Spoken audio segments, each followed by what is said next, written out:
You are listening to Hit Play, Not Pause, a feisty menopause podcast for active, performance-minded women. I am your host, Celine Yeager. Each week, I bring you advice from athletes, scientists, researchers, and other experts to help you feel and perform your best, no matter what your hormones are doing. This show is a production of Live Feisty Media. Hello, strong, feisty women. I hope you all are well. So before we get to it, I have just a couple of housekeeping items on the top of the show here. A few of you reached out to me following the latest hormone episode with Dr. Carla DiGirolamo with just a couple of questions and concerns, and I just wanted to address them at the top here. The biggest one was women wondering if they were taking enough progesterone because they were taking 100 milligrams of micronized progesterone when Carla mentioned that 200 milligrams of micronized progesterone was the gold standard. And that's what you see in a lot of the packaging and a lot of the literature. And I got a number of DMs about that. So I took it straight to Carla. And, she said the long-standing quote unquote standard for uterine protection and what has a wealth of data behind it is that 200 milligrams orally. But more recently, there has been data suggesting that 100 milligrams of micronized progesterone orally is adequate. There's just less data behind that because it's relatively new. But in the case of combined oral therapies, especially like Bijuva, which uses 100 milligrams of progesterone, she would be completely comfortable with that.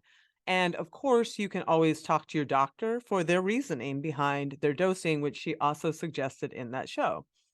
Where she was less comfortable with those lower doses of progesterone is especially around gels and patches because there's variability in how well that progesterone is absorbed, and she would just be less comfortable at that lower dose in those cases especially. So I hope clears that up. There were also a couple of women who contacted me, and you guys are just so awesome. I mean, people were just genuinely concerned for this CrossFit athlete, and I fully appreciate that. She talked about that CrossFit athlete she was working with who had lost her period because of REDS. And Carla had mentioned using hormones to help her sort of get out of part of her conundrum there.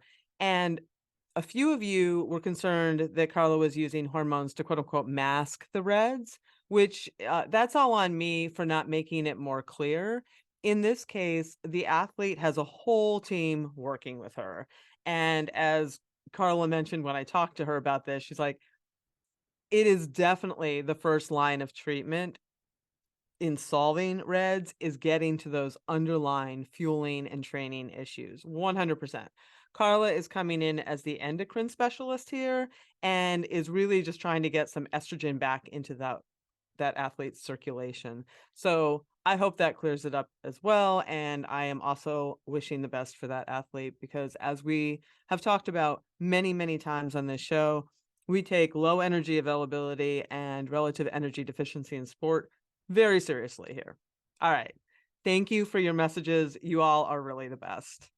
All right. So let's take a breath and move on to this week where I sit down with Jill Miller, the author of Body by Breath, which if any of you are familiar with Kelly Starrett's Supple Leopard book, which is enormous, Body by Breath is like Supple Leopard, but for breathing. It is a super important topic, especially for this time of life. We talk a lot about breath work on the show for stress reduction and to help with menopausal symptoms. Heck, even the North American Menopause Society has a page on using paced respiration or slow, deliberate breathing sessions to help manage menopause symptoms like hot flashes on their website. And that's because breathing can help us turn on our parasympathetic system or that rest and digest system and turn down the volume on the fight, flight, sympathetic runaway stress that many of us experience, especially during this time of life. But here's the thing. Most of us don't really think about our breath much. And maybe more importantly, we aren't aware of what's preventing us from breathing in the ways that benefit us most. And what I really loved about Jill's book is that it's so much more than a tutorial on how to breathe, the counting, maybe the taping of your mouth, etc. It's It's an examination of our emotional and physical selves through the lens of breath and breathing. And it covers everything, like how diet culture and body image issues can actually prevent us from accessing our full breath, and how tight, restricted muscles and fascia, which we can develop very easily and do all the time as active women, can restrict our breathing, and how opening up all of these channels to access our breath can really transform our emotional and our physical health. And like I said, we go deep here and wade into some pretty intense and sometimes uncomfortable waters like eating disorders and abuse. And we also go deep into physiology, and I learned a ton there. For all the schooling I've had on muscles, I realize how embarrassingly little I knew about the diaphragm. It was really pretty eye-opening. And just to define a couple of the muscles and other body parts and systems we talk about, because we talk about so much to take in here. We talk about the diaphragm, obviously, which she very completely defines. We also talk about the intercostals, and those are the muscles between your ribs, as well as the psoas, which are your hip flexors, which run from your low back, your lumbar spine on both sides, and through your groin, and they help flex your hips. We also talk about the vagus nerve, which is one of the main nerves of that parasympathetic system, which controls heart rate and digestion, among other functions. She makes reference to some of the self massage tools that she uses, like the Corgus balls, which Juliet Starrett also talks about on her episode. They're these squishy inflatable balls that are good for abdominal massage work. I will put links to that in the show notes.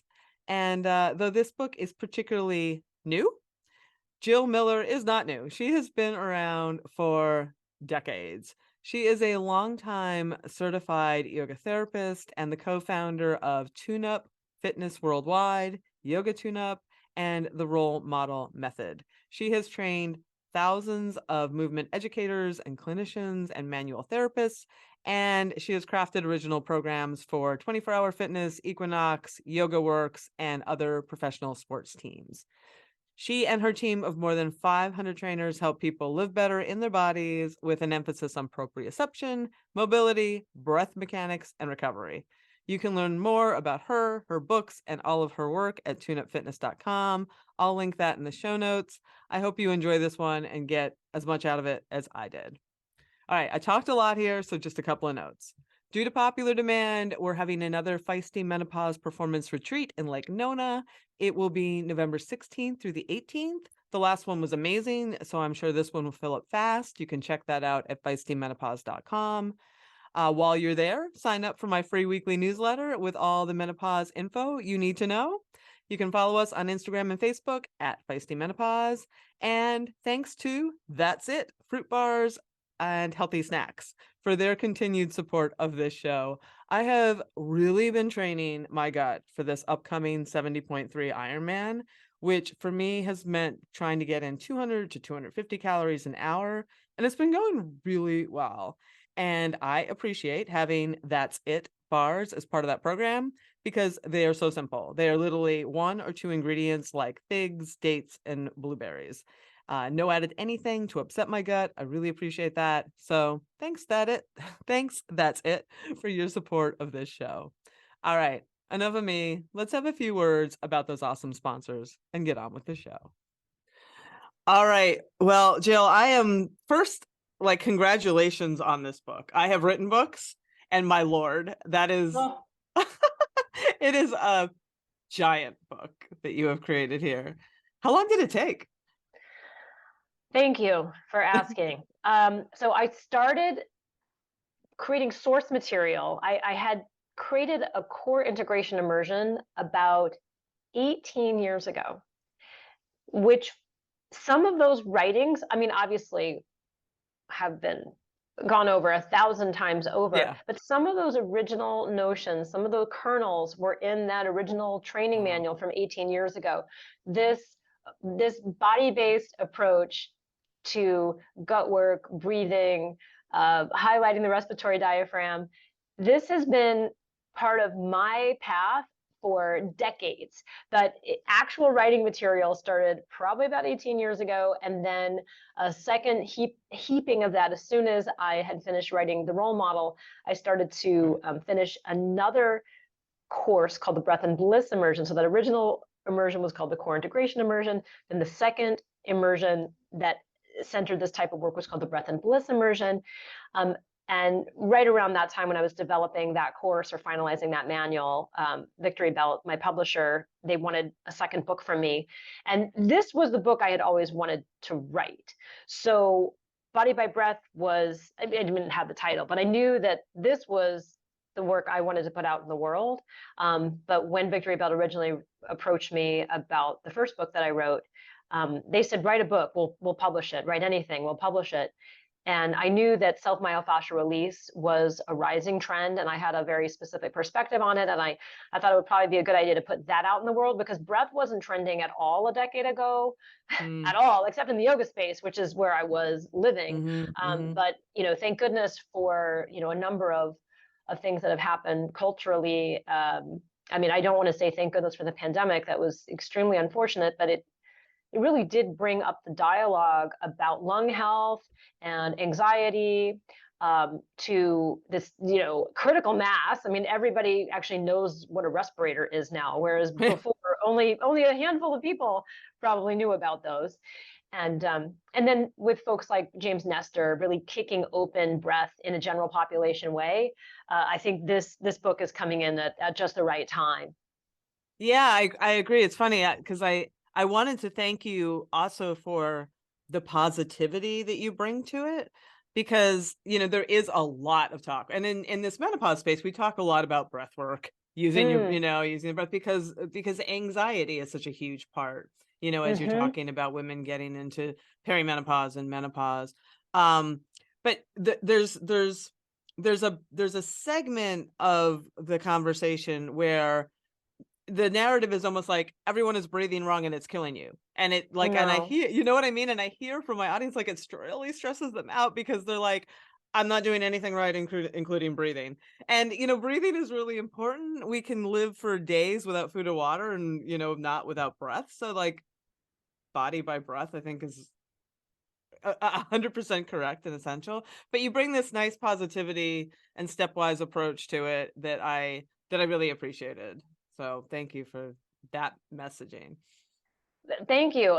That's really important to me as somebody who has definitely felt maligned, for parts of myself, through other messaging out in the greater media or social space. So I really want people to be able to own their process, and we also have to really well, I think look at it seriously. And if once we understand the anatomy, then that all the fear that I'm doing it wrong, or I'm breathing wrong, or breathing is killing me, or what the heck is happening with do I always have to breathe through my nose, like all the Right? things that are, Do I I have to think, tape my are mouth shut? I messed up to tape my mouth shut. I should never. right, are Yeah. putting a veneer of fear Yeah. on some things. And our body organizes around airway. We're incredible organisms. Your body organizes around airway, it organizes around food. And are there more efficient ways? Yeah, there probably are, definitely more efficient ways. But we don't know what we don't know. And so the book really is a process of unfurling the body-based ramifications of of breathing patterns and breathing habits. But really, it's about influencing, the book really is about influencing your recovery state. It's Mhm. about increasing your ability to tolerate a parasympathetic stage of being within your body. And breath happens to be one of the tools, and it's probably one of the easiest tools for me to dissect as a leading participant in helping to attenuate and to attune yourself into a relaxation response that is sustainable, that is repeatable, that you can do no matter where you are in your perimenopause, postmenopause, or excuse me, menopause state Right. of being, and of course, all stages of life. So before we get into the mechanics of that, I'd like to talk just a bit about something that you do open the book with that I think is really important and doesn't get talked about enough, and that holds many women, maybe especially, back from good breathing practices, and that Mm, we are taught to hate our bellies from a very young age, right? They are poked, they're made fun of, we're taught to pinch them because maybe we're too fat, we're told to suck it in, suck it up, flatten it, sculpt it, it's etcetera, and along with all the body image issues, and you have that really painful part where you talk about actually punching yourself in the stomach because you have, like, eating disorders, and I had an eating disorder too, and I really that resonated with me. Like, I think that it's important that we talk about, like, how that might be impacting how we breathe and or not. Oh, yeah. It's so center to our center. It's so central to our sense of self. The abdomen, the belly. I mean, this place that life comes out of our bodies. Um, you really bringing me way back when you're talking about pinching the belly fat. It hadn't occurred to me how frequently I used to do that. I mean, I used to pinch the fat on top of the musculature as a measure of, was I losing weight or was I gaining weight? Was I thin enough or was I not? We were told That was, to. Can you pinch an inch? That was a campaign for cereal. yes, that was a chronic sick test that we were all subjected to. And I'm really angry about it right now. So you've actually just triggered me Sorry. with that one, Queen. I should have given That you a warning. yeah, I just remember looking down, navel gazing, right? Just gazing at my belly button, gazing at the fat around it, and making those my finger calipers um, be the judge of my worth. Yes. So that was coming from, so I guess I'll tell a little bit about the story that I share in the book. I mean, my journey to a body by breath was really a mental health journey. And the journey started, I was an overweight kid. I was 100 pounds and 4'9" in sixth grade. And I mean, I don't calculate BMI, but I was chunky, and I was told I was chunky again and again by my family. Every side of my family told me that I was fat, and I was picked last. I was not athletic. I was the reader. Um, I had big, thick glasses, and I was all of those things. I was the geek, the nerd. I'm still the geek, the nerd, but now I move and I teach people about movement because I was able to move into my own body, which has been an amazing process, very difficult process. But we lived off the grid in Santa Fe, New Mexico. My family lived in a solar home. My mom and stepdad were kind of pioneers in the solar Wow. industry way back in the 70s. And so we moved into the solar community outside of Santa Fe, New Mexico. And if you wanted to watch TV, you had to have a video because there was no TV reception out there. And so um, I already painted the picture. I'm in sixth grade, this heavy, heavy kid. My mom brings home the Jane Fonda workout Oh my and the god. Raquel Welch yoga video one day, both of these videos. And I started doing these videos with her, and I just got lit. I don't know why, but I finally loved moving. Oh, wow, so And it was a positive influence. oh, Oh, good, totally, okay. totally positive. And yes, I woke up. Like I woke up from the slumber, the torpor of my childhood. And I got sore and I started to feel my body and I started to see changes. And within 2 weeks, my mom gave it up, but became obsessed. And now looking back, I know that I was actually orthorexic and I was Mm, abusing those mm, videos. And mm. I ended up losing about 35 pounds. I went down to 65 pounds. And all of a sudden, I was in control of my body and I was in control of my life. And that control followed me for decades. So I became anorexic around that time with that weight loss. And then I managed to hide it pretty good. And then it morphed because I never dealt with the issues. And I became bulimic around age 16. And when I went to college at Northwestern. I went into the performance studies department. So I was studying dance and voice and writing and performance. And I was taking a Pilates class in the dance department, and I managed to drag my best friend, who was my roommate, into class too. She was pre-med, and there was nobody outside of dance that was like in Pilates, but I managed to like figure out how to get her in. And she would always be sore from the Pilates, and I was never sore ever. because I was completely blank in my core. I mean, I had no Oh, feeling there. And like I said, I used to pinch my stomach. I would punch my stomach because I was so angry at my belly and my belly fat. Um, and just that's how I took my rage out on myself. In addition to binging and purging, I would strike myself. But I never got sore from muscle fatigue because I was using my limbs to bypass my core. I had no right, connection there. It right. was numb. It was hurting. Its soul was hurting, but it was numb, right? Physically, I couldn't really engage it. And I was doing work study in a couple of healing arts centers outside of the school. So I was actually taking massage classes at a shiatsu school. And I was also doing work study at a yoga center. And I confessed to this yoga teacher at the time. I said, I don't get sore in my abs and I'm bulimic, because I knew these were connected. I knew somehow that the binging and purging was part of this blankness that I felt on the inside. And she said, lay down on this prop. And she handed me a looked like a hamburger bun. It was a sandbag shaped like a hamburger bun, filled with sand, hard sand. And it was a prop they used in the Iyengar space for headstands back in the day. Why they were putting their heads on that, I'm not sure. But what she said to do is lay belly down on this prop and breathe. And so I did. I laid face down, rested my abdomen on top of that sandbag, and I began to feel searing pain in my insides.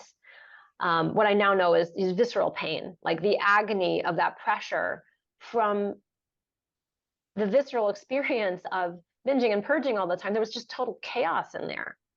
But I didn't just feel the visceral pain, I also started to feel emotional pain. That pressure seemed to tap into something that started to let me grieve and started to help me feel what I had been punishing, running from, avoiding, bypassing my whole life. And so that tool was way too hard because that's like concrete. But when I went back to my dorm, what I would do every morning, Celine, I would wake up and I would roll up a hand towel, and I would fasten it into like a honey bun shape, where you can picture you're rolling a hand towel and then you coil it. Yeah. I would lay face down. I would move it, that softer thing, all around my abdomen every single day as a ritual. And I slowly started to move through my body. I started to heal the bulimia. I was doing talk therapy. The talk therapy wasn't doing anything for me, in and out of talk therapy. But it was once I actually met my mental health problem in my body and started to have a dialogue between my guts and my brain and my soul and my heart. That's when I was able to finally move through and beyond. And then really years later, I ended up writing a book about that kind of, because that process of meeting oneself and inviting all the voices to the table are a huge part of the reintegration that happens in Body by Breath. Well, it's so interesting to me. A couple parts of that are so interesting. I mean, the emotional center makes a lot of sense, but because you have the core balls that Gorgeous ball. yeah, the Yeah, gorgeous balls. this one. And it occurs to me that like we work on every single muscle on our bodies often, but our diaphragm. But that like we Hello. don't, we just don't touch we don't even really touch our bellies. And when you lie down on that, it's like, oh, like we just, even when you get a massage, usually it's not involving your abs, right? So it's such No. like this weird, it's sometimes the doctor will touch it and you'd be like, oh, someone's touching my belly, because it's Mm-hmm. such a strange, oddly forbidden zone. So can we like talk about that? Like like I don't think people really understand their diaphragm as a muscle or any of that. How we can use that muscle to like improve all kinds of things, not just the emotional like we talked about, but our proprioception and our mobility and Our posture, our yeah. digestion, our brain states. I mean, the diaphragm, in my opinion, is the central hub of the entire body. And if I were going to center a skeletal muscle, it would be the respiratory diaphragm. It definitely wouldn't be your quads or your masseter, or you know what I mean? And the heart's great as a smooth muscle. Heart's great, but Yeah, it's good. the heart certainly has had enough press. Do you know what I'm saying? Like the Yeah. heart has got it. It's already got all of its awards. But the respiratory diaphragm is this bizarre skeletal muscle that is this partition between your, your lung space and your visceral space, your organ space. Yeah. But it has so many functions in the body, and it's this thing that it's doing its thing. You don't have to pay any attention, and you will go on breathing, and you will go on living, and you will be fine in the state that you're in, even though you might have neck pain or back pain or whatever that can be remedied if we improve the breathing, what have you. Going back to the beginning where people are feeling like, wait, I don't know how to breathe. You are breathing. You're breathing fine. But the diaphragm also can be told how to breathe. You can change the way it's moving in your body and the way it's adjusting to breath pressure by how you manipulate the structures around it. So the diaphragm is a really odd skeletal muscle because unlike your masseter, which has like 600 That's your jaws, muscle by the way. Yeah. spindles, Yeah. yeah, In your, right, your chewer, that has like yeah. something like 600 different sensory neurons that tell your brain about place. Your diaphragm has 7. It's pretty much devoid of you needing to have any feedback about it Mm, whatsoever. That is how much the brain regulates the diaphragm for you. You right. don't need to control it. You don't need to do a thing. You're going to be just fine as an organism with the brain's control of the diaphragm. Um, so it's really unusual in that way. I'm absolutely obsessed with it. Shall I go on? Should I tell you more about the body-wide impact of your respiratory diaphragm? Well, I mean, we're going to sort of continue this conversation, right? Because I'm assuming it's going to go into like the vagus nerve and all the other stuff. But let's stop there because some people might be hearing this and being like, well, if the brain's automatically doing it, then what am I doing? Do you know Mm-hmm. what I mean? Like then do I need to, because I don't tell my heart how to beat, though you kind of do if you try to calm yourself down or excite yourself, right? Can you talk a bit about that? Like, Absolutely. yeah, how is that diaphragm functioning in most of us? And then how and why do we want to manipulate that in some way? Mm-hmm. Great. So the way I outline it in the book, I think I do a really simple uh, division of it. So the respiratory diaphragm, it lives in the rib cage. Let's get this clear. So it's like this kind of misshapen trampoline, and it lines the lower 6 ribs. So you have 12 ribs on the right side, 12 ribs on the left side. You have 24 ribs, but the lower 6 ribs are lined with this mushroom cap inside of the rib cage. Now, it doesn't just live in the rib cage. The diaphragm also has tails that trickle down and hook into the lumbar spine. So Hmm. this is a spinal muscle as well as a rib cage muscle. But it's even more than that. The diaphragm, as it makes its way to the low back spine, it crosses over a very powerful low back and pelvic muscle called the quadratus lumborum. And then it crosses over another muscle that probably most of your listeners know, the psoas. Oh boy, the psoas. Oh, Yes. we all know the psoas, right? It's, oh my God, talk about a muscle that is that takes a lot of heat, right? Yep. But it's it is a first responder. The psoas is so important. It is a first responder. And of course, I know you put a lot of miles on your body and love to do running exercise. Your psoas is a major player in A lot of stride. cyclists too. Hmm. Oh, and a cyclist. Oh yeah, for sure. So, but it's really important to breath because if we have a lot of restrictions in the psoas, well, the diaphragms glide upon the psoas and upon the quadratus lumborum can be compromised or restricted. You can build up restrictions from an extra short, tight psoas, an extra short, tight QL. Hmm. So we've got a little bit of the anatomy outlined, and I'll just put one more anatomical piece on the table here, which is that the diaphragm is also the seat for your lungs and heart. So your lungs and heart are sitting on top of the diaphragm, and the heart is actually tethered to it via a connective tissue sleeve called the pericardium. So as your diaphragm descends on inhale and it flies back up on exhale, there is a downward pull of the heart up and down all day long as the heart is beating inside of its pericardium. It's also riding up and down on this this elevator of the diaphragm inside of you. So when we talk about the cardiopulmonary center, I mean, that's it. This is Huh. this the stuck togetherness of your heart and your diaphragm. But of course, the heart gets all the acclaim, and the diaphragm is like this doormat. All right. So in the Body by Breath book, I divide breathing into 3 different zones. You have 3 Okay. zones of respiration. Yep. In zone 1, we're talking about everything that's happening below the rib cage. So this would be commonly called abdominal breathing. And so, but please don't think that this is just your abdomen. When your diaphragm descends, all of the tissues sewn directly to the diaphragm and all the tissues and organs below the diaphragm feel the exertion of pressure from the diaphragm as it goes down.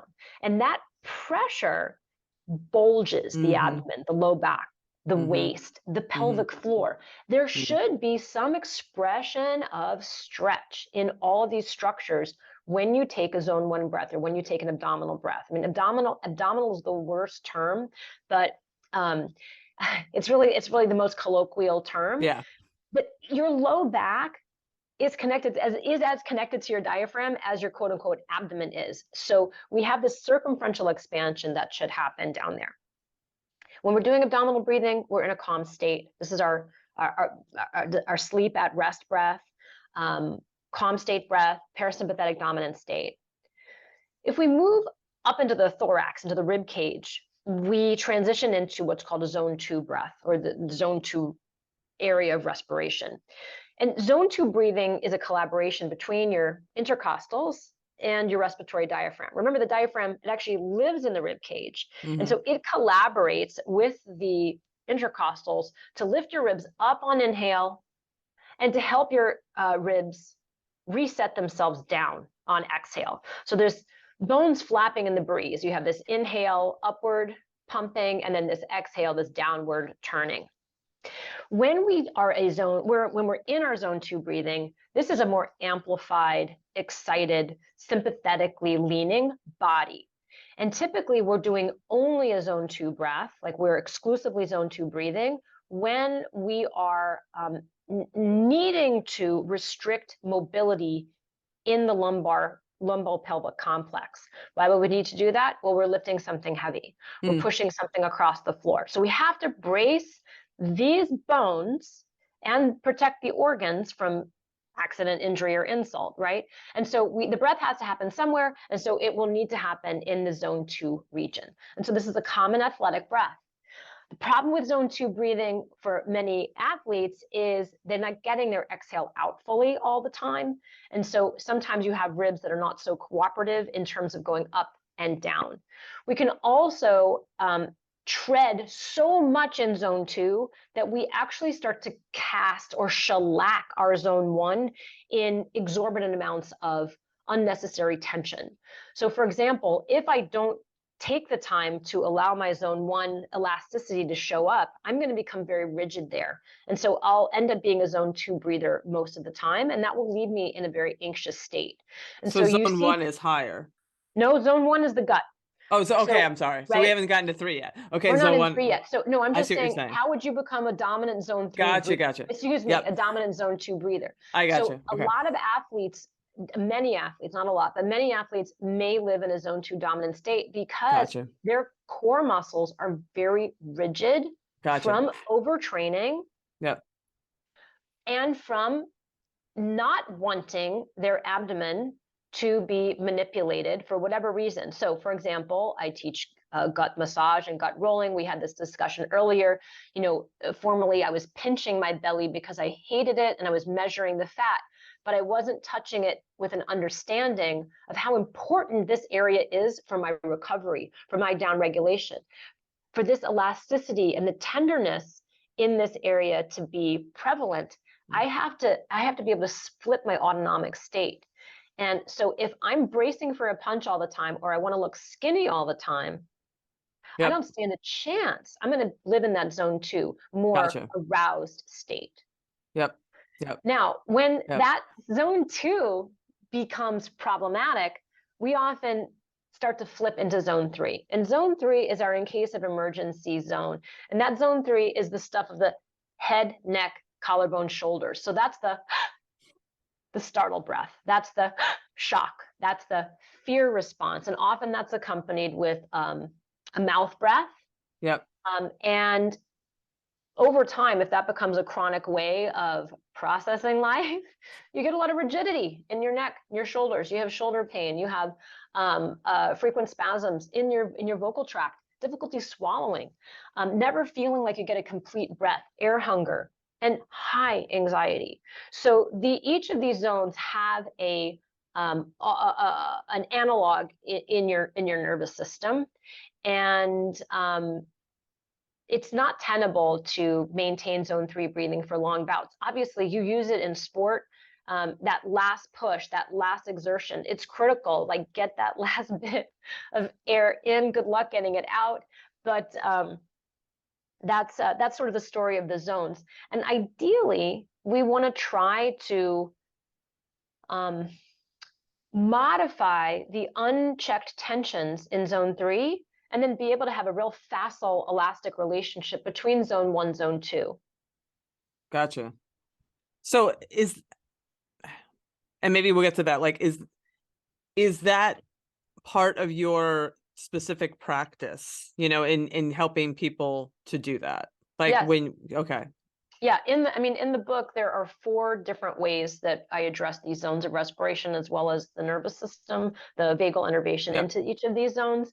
Yep. And that's through breathing, it's breath practice, breathe, roll via self-myofascial release, move, different movement positions, movement Yep. exercises, Yep. and then non-sleep deep rest yoga nidra. And very much so in the roll chapter, you really see, oh, these are rollouts for zone 3. These are rollouts to enhance my ability to connect with zone 2. These are rollouts for zone 1. And they're very helpful to map. Look, I would say many people have significant challenges in zone 3 just because of the day-to-day of how our life takes place in our hand, in a cell phone, or at a desk. And so that tension pattern from hand all the way up through shoulder, face, and neck creates a fascial tension that kind of casts us as a zone 3 breather, even if we're not intending to be. Our body is like cleaving to these devices, and it's adjusting posture. I mean, this text neck thing is not a Mm. joke. Like, this is a problem. Yeah, and it's you've mentioned this connection to the vagus nerve and the parasympathetic, and the whole drive of the book is to help us turn that switch, right? To help Hmm. us get Turn from on your off switch. yes, to turn on, which I love. So the vagus nerve is definitely having a moment too right now. We're talking ice baths and cold plunges. Can you talk about how that relates to the breath work, in light of what you've been saying here, as far as getting to that switch? Yes. So the vagus nerve is a heart controller. So its influence on your heart is what allows you to have heart rate variability. If you didn't have a vagus nerve, your heart would just be 120, 130, 135, 40 beats per minute. That's it. But the reason we have a 70 to 80 range is because the vagus nerve slows down the heartbeat, and we have this variability. Hmm. When we're in high athletic output, the vagus nerve, its outflow is completely shut off and diminished, which is why we're able to get that high heart rate thing with exertion. But if when you stop, your heart rate never goes down, this can be lethal, Right. right? This can be extremely problematic if our vagus isn't firing correctly upon the heart. And so, what are things that we can do to elaborate on a vagal firing or vagal dominant states, which the vagus nerve is your chief parasympathetic nerve. So there are ways that you can sort of amplify its effects on the body. One of them is through, you want me to outline what I call the 5 Ps? I was Because those going to ask about them. So yes, why don't we get to the 5 Ps? sorry to jump things. Yeah, no, I I mean, will that was going to be my next question, so we might as well get right to it because, Yeah, yeah. okay. So what Body by Breath offers is kind of a compound pharmacy of tools that any body can do to try to induce a parasympathetic dominant state, and Yep. also to help you tolerate being in a parasympathetic dominant What do state. you mean by that? Like you said that before and I kind of let it go, but I didn't really understand like why I would have trouble tolerating this, what seems like it should be a lovely state. Doesn't it? Yeah. Yeah. Yeah, so most bodies, especially athletes, are really good at going from 0 to 60 in a heartbeat. Yeah. But to go from 60 to 0 without breaking down, hitting the skids, or falling apart is not always so easy. So the process of shutting down physiology so that you can allow relaxation to occur, it can be really problematic for many bodies. Hmm. So there's this phenomenon called relaxation-induced anxiety. And have you heard this term? No, it's just like it sounds maybe it sounds too close to home. Yes. So, so for some people, and we'll get to the 5 Ps. Some people, for some bodies, stillness is very threatening, right? The thought of stillness, sitting still while meditating, like that's when the pain shows up. Right. Right. In being still, that's when all the bad feelings show up. Yeah. That's when your mind starts to just victimize you and just wail Mhm. on you. For many people, their anxiety spikes with stillness. Mm. And this phenomenon is described in literature as relaxation-induced anxiety. And there are estimates that up to 53% of the population experience this, which is why there are so many meditation So averse interesting. people. It Mhm. doesn't mean that they're bad people. It just means that in order for this parasympathetic relaxation, um, unsympathetically driven state to occur, we or those bodies may need a novel way to get still. In fact, maybe we just take the word still out of it and we figure out breathing strategies or slow motion movement strategies or pressure based strategies with self massage that induce quietude into a nervous system that, for whatever reason, stillness is averse. So stillness is aversive, rather. So, I have a lot of what I call messy meditators come into my studio here, and it's described really well by actually Dr. Stephen Porges and his polyvagal theory. The polyvagal theory is a sort of a modern theory that's looking at the evolution of the vagus nerve and how, from an evolutionary standpoint, what different aspects of the vagus nerve came to mean in our body. And um, when a body in stillness starts to experience pain or nerve rushes or uncontrollable twitching or runaway thoughts, that's the sympathetic nervous system becoming aroused in spite of your best willed efforts. And so it's like it's hijacking you, but it's also adaptive, because for many bodies that experience this, stillness was dangerous. Stillness was when the stranger crept into your room, Mm. or when you were victimized, or when you would get there was a deep silence and then the screaming would happen. So the body remembers its story, and your body is a storehouse for story, but you don't always remember it. Your body does, but you don't always remember it for very good reasons. And so some of these reactions we have, some of these responses we have, we're literally not in control of them.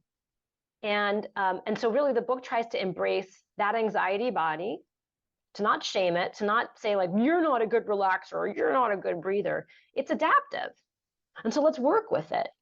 And maybe it just wants to have a voice. Maybe it wants to speak up. I'm here. I'm listening. All of me is here, ready to be with you when you're ready. So I try to really create this welcoming space for a body in process. Okay, so gosh, that took like a total psyche turn, somatic turn, anatomical turn, lots of layers here. But let's get to the 5 Ps, because I think the 5 Ps gives your listeners, especially if they're coaching inclined, Yeah. a programming concept Yeah. around, well, what does it look like to design a parasympathetic practice for myself or for my Excellent. clients? Yeah. So parasympathetic practice, I think if you get these five P's down in your head and your body, you'll be able to get into that off switch place. So the first P is called perspective. Perspective has to do with a mindset. And that mindset is a top down approach that allows and welcomes the embodiment that occurs when you shift into subtle states. What might the subtle states, what might that my body off gas? Well, you're gonna have feels, right? Not Mm-hmm. just range of motion changes, but range of emotion might start to show up. So we want to have a mental or an invitational phrase that allows all of us to show up. So for example, these mindset strategies might be, I mentioned some a minute ago, all of me is welcome here. Mm. I am listening. I'm here for you. My breath is home. So these are peppered throughout the Am book. I I make, saying that to myself? Like, so yes, say, like, if I sit down and I have, I don't or you lay have, down or lay, because sitting lay down. might just suck for you. So maybe laying down or laying on your side or something. Right. So and that is when all my worries pop up. It's not Mhm. even about like past trauma as much as like I am a pro-class catastrophic thinker, which I've talked about before, and then I'll start worrying about my parents dying or something, like all the things that you just don't want to think about, I don't want to start crying, but that's when you start like, so am I just self-talking myself Yeah. through? Okay. You're being a gracious host Okay. to yourself and to your Okay. process. And Okay. you have no idea where it's going to go. Okay. But that's the anchor. And then you can come back to that again and again. All of me is welcome here. Or my breath is home. Whatever that Okay. phrase is. And again, there's about 24 in the book. Mhm. And if you're Mhm. like, I don't like those, I have more. Okay. Or you can write your own. How's that? um, yeah. So perspective, the mind is the Mhm. mindset. The second P is place. In order for true parasympathetic dominant state to happen, there are some parameters around place. They're not always going to happen, but the ideal scenario is that you are in a safe place. It is quiet, it's warm, it's a little dark. Those all typically help your brain to enter into a parasympathetic dominant state. But the reality is we don't have our panic attacks in the sanctuary usually. Usually, you're trying to make a connection, or you just got cut off, or a shitty email just came in, whatever it is. So place, there's ideal place, and then there's place that you actually have to imagineer occasionally. So Mm. if you're teaching, if folks are listening, they teach at a loud clangy gym, and you're teaching to a small group in the loud clangy gym, well, maybe you just, as the coach, and this is going to sound totally corny, but you let's sort of cast a zone around your Mhm. people. Or you could even take some dumbbells and make a Right. little, almost like little mini theater, or bracket them off. Like you're just casting a zone that this is the safe space for my people to relax in, or whatever. So I hope you get the picture. Yeah. So place. Number 3, so we've got perspective, we've got place. Number 3 is position. Position changes blood flow. So the position that's going to really alter our stress response the most is get grounded, Okay. get down, lay down. And if you can lay down, maybe you can even create a gentle slope by lifting your pelvis slightly higher than your heart, slightly higher than your head. And Okay. that induces what's known as the baroreceptor reflex. Now, this is a really wonderful direct way to press go on your off switch. I mean, this is like one of the fastest ways to create a safe shutdown response on sympathetic drive. And that is that when your pelvis is higher than your heart, which is higher than your brain, blood follows the laws of gravity, folks. So as soon as you're a little bit upside down, blood starts to rush towards your brain. And you have pressure sensors in the carotid arteries on the side of your neck that are the gatekeepers of your blood-brain barrier. And as soon as they start to feel that too much blood is coming north towards your brain, there's a quick relay mediated by the vagus nerve that tells the vagus nerve to fire upon the heart to slow it down, and to fire upon the Oh, diaphragm to slow down mhm. your breath pace, as well as constrict all of the blood vessels within your body to maintain the blood-brain barrier. And so that emergency brake is a really wonderful way to soak up the relaxation response. So we've got perspective, place, position, and now And our would that fourth. even just be Mhm. putting, before you go on to the next one, a little bolster underneath your, Yep. uh, Yep. You pelvic? can Yep. put, I said on another podcast, because Body by Breath is so big, You can put it under your they could put the Body by Breath book, which is almost 3 inches underneath their pelvis. That's yeah. enough. Like, you only need a few inches to get Yeah, that gentle just put a slope little effect. towel over it and you're good. Yeah. Absolutely. Okay. The fourth 4th P P. is what most people have been waiting for me to talk about. It's pace of breath, right?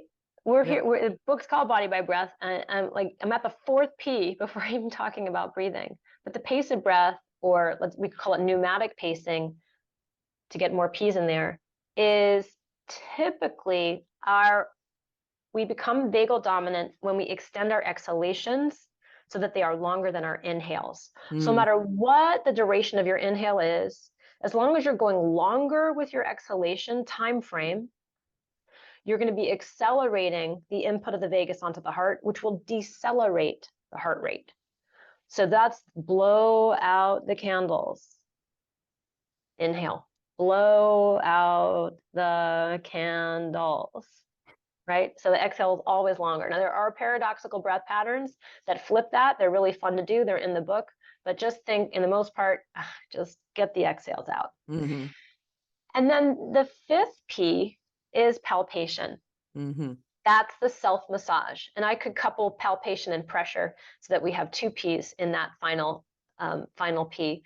But the activity of doing self myofascial release, especially in certain positions, especially with certain grippy, pliable, soft pressure balls, Mhm. induces a relaxation response via certain pressure pathways. So I can actually target different vagal maneuvers with the balls. But also the stroking, the way we use the therapy balls, impacts the proprioceptors in different layers of fascial tissues. That tamps down sympathetic outflow and allows parasympathetic dominant states to arise. So we have this 5P menu, and if you can accomplish 1, 2, 3 of them, you'll start to get a parasympathetic response. And if you can compound it to all 5, you will enter a parasympathetic paradise. Is it ideally, is this a practice that you are doing all at the same time? I mean, am I, having some time where I am working with, one of the balls and doing all of these other things? Mm-hmm. Yes. So you would, for example, you can start and you can message yourself, um, um, my breath is home, right? That could be the message that you say to yourself. And you're already in a safe place. And you get down to the ground. And then you lift your pelvis up on top of a block, or maybe even on top of the gorgeous ball. And then you take a couple of the smaller, I have other rubber balls. So many balls, but these are your tune-up balls, are my smallest, and you can put them on the trapezius muscles, which, by the way, are innervated by the accessory nerve, and the accessory nerve shares source nuclei with the vagus. So when I start to massage my upper traps while I'm elevated, when my pelvis is elevated, I've got all 5 P's going at the same time. Oh, pardon me, you're also extending your exhalations while you're doing this. So I've Right. got all 5 P's going, and that's the compound pharmacy that's generated from within. No prescription needed and no negative chemical side effects. This is all generated from your physiology. And then what is the particular benefit of flipping that over and lying on the ball, like, so that one of those balls is underneath your abdomen. Yes. So earlier I was describing the range of the respiratory diaphragm Yeah. and its connections into other structures. I named the quadratus lumborum and I named the psoas, but what I didn't name is that the the diaphragm is in the same fascial sleeve as the transversus abdominis. Okay. So the transversus abdominis, if you're not familiar with it, that's your typically known as your deepest abdominal muscle. The transversus abdominis is like a cummerbund. If you bring your hands to your waist with your four fingers aiming forward and your thumbs aiming back, that's about the volume of muscle cells in the transversus abdominis. The rest of the cummerbund is fascia. But the fascia goes across the rectus abdominis, forms something called the rectus sheath. The fascia behind you inserts itself into a structure called the thoracolumbar aponeurosis. And down below, it streams across the iliacus, becomes part of the pelvic floor. But then up above the transversus abdominis, the fascia of the transversus abdominis is in exactly the same layer as the respiratory diaphragm. And so when I massage my guts with a Hmm. Corgis ball, I'm also tugging on the fascial relationships between these abdominal muscles and the respiratory diaphragm. So I have a chance to really play at the length tension relationships between these tissues. And I will say, because I've done this for, oh my God, how many years? 2001 was the first time I taught a workshop where I had other people lay on towels. It was a while before I figured out the Corgis ball, but I would have people lay on towels. Um, I've taught this to, gosh, hundreds of thousands of bodies. Um, Most bodies have a very challenged relationship in their abdomen, going back way Hmm. back to the beginning of our discussion. Yeah. Um, but they also didn't realize that the tensions, the unknown tensions that they have in their abdomen, are not allowing the diaphragm to descend to the fullest. Yeah. So if I'm holding my abdomen in all the time, this goes back to the zone 2 breather, and then I try to take a deep breath, the breath is going to go north instead of going south in the body. And we really want to be able to have the facility to have all zones at our disposal.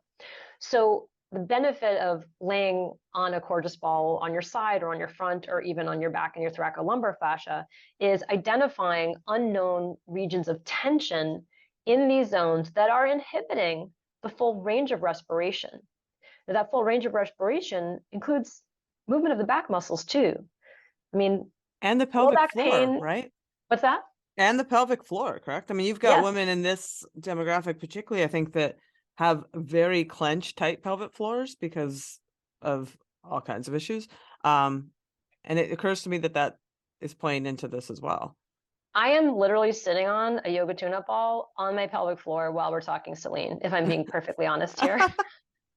So, I mean, in and out. I'm also Yeah, kind of moving it around my fanny in different ways. Can I say fanny on your you podcast? sure can. You can I say love whatever you saying want. fanny. It's so old-fashioned, but it's like my fanny. Yes. So pelvic floor, urinary incontinence, fecal incontinence. These are all issues that gosh, you know what? I did discuss them. We do have a pelvic floor chunk in the book, Yeah. and there were, I had 380 pages that were cut last August. Holy The book crap. is From 480 the pages, book. but I was I gonna say, know. So I had all these testimonials. I had all these stories oh, from people who've lived a body by breath and have had, massive changes in symptoms by doing this work. And there were a couple of people who had different pelvic floor challenges, pain with sex, and then urinary and fecal incontinence with another person that have been greatly shifted due to soaking in these parasympathetic states and then doing manipulations of these different regions to help reintegrate yeah, with the breath. with all the things. So again, Yeah. it's even though it's breath is the lead in the title, it's not the exclusive tool. It really is all these tools that build your Hmm. recovery Hmm. body. I got you. Maybe my next book will be recovery body. I don't know. I like body by breath. No, I like body by breath too. And I'm wondering, in people's sort of throughout the day when they're maybe not able to practice all of this, but Oh yeah. how should they be thinking about their breathing? And especially like you said, you get the email, something goes south, you're like you're in this menopausal state where you find your anxiety creeping up frequently. Like how do you tell people to go about thinking about their breath during, just sort of the everyday? I think phase one, it is about awareness, is realizing and recognizing which zone your Mm, breath feels at home in.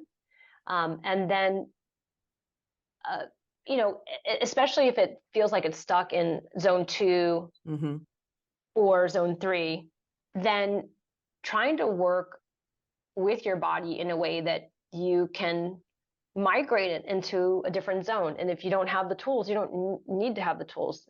Maybe you have an exercise mat at home. You roll up the exercise mat and you put that on your side waist and you breathe into your side waist with the biofeedback of that rolled up mat, or you put that in your ribs, on the side of your ribs, and you breathe into that. You don't have to stick a thing in your abdomen like I did, 30 years ago and was in exorbitant pain because I was so disconnected and, gnarly in my organs. I don't think that's the best practice for most people. You want to start much more gently, and have things maybe come onto your side body and then feel the range of the diaphragm's lateral mhm, motion. I mean, first of all, people just abdominal breathing, but like they should be breathing into their back, but should also be breathing their sides. I mean, it's a right. whole surround sound thing. So we just want to try to tap into different relationships of the diaphragm and these other structures, because that's really how we get into the diaphragm, because you can't feel the diaphragm. I mean, you can lean over, Right. stick your fingers under the costal margin, and you can palpate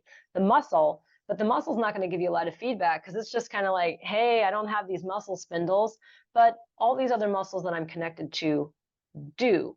So try to stimulate me. Let's have some fun. Let's pump our breath from inside out and use tools from outside in to make peace with that, to make a connection.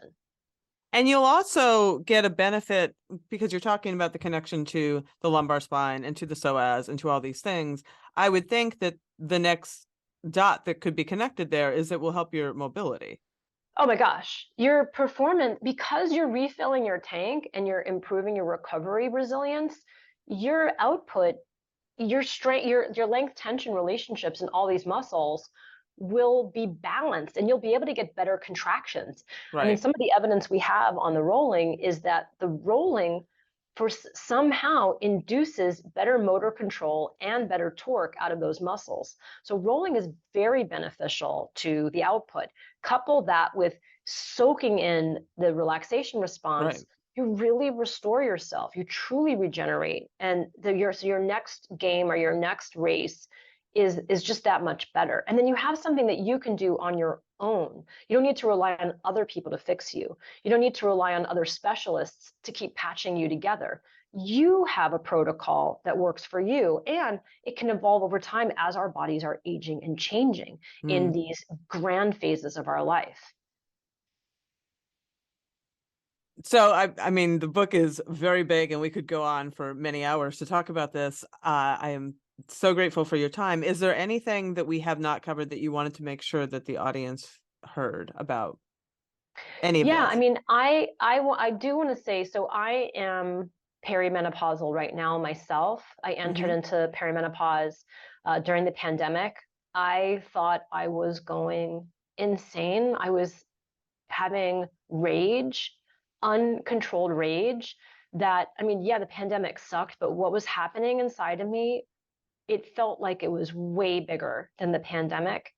And I started to have night sweats. So I was like, okay, this has got to be, but I need, I need, I need to see a psychiatrist. Like I am totally losing it. And luckily, I had my appointment with my OB, like my yearly, and I described my hot flashes and my emotions. And he was like, well, let's just give you a little bit of estrogen here. And literally within days, I just felt my brain come back and the hot flashes disappeared.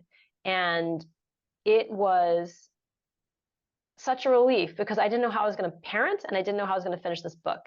So I just want to identify that in my body for your listeners, because I know that is the target listener here are those in Hmm. perimenopause and menopause.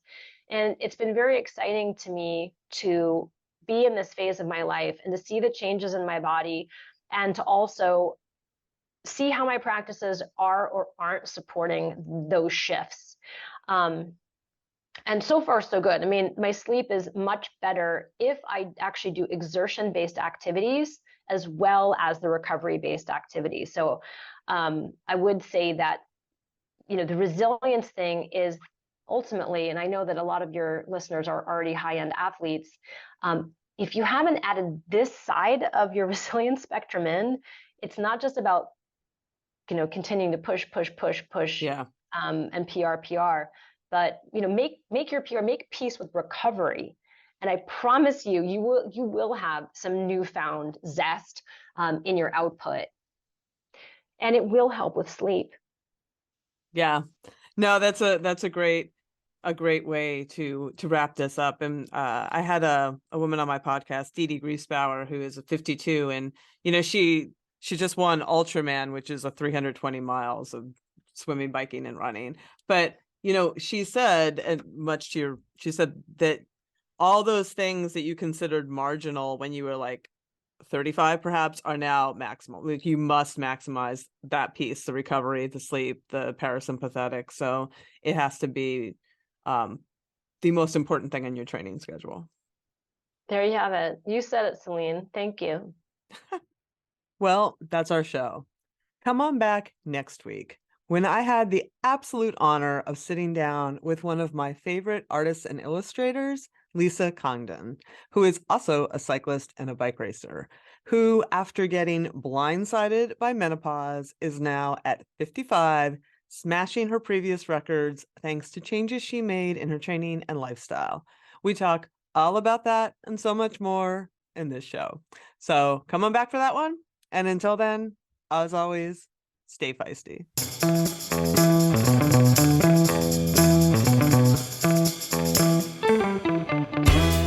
You've been listening to Hit Play, Not Pause, a feisty menopause podcast for active, performance-minded women.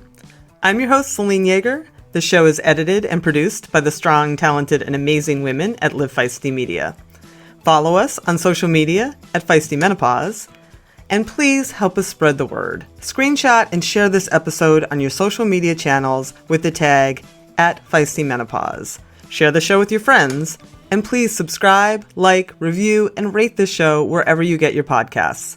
Word of mouth and good reviews make it easier for other listeners to find. Thanks for listening, and as always, stay feisty.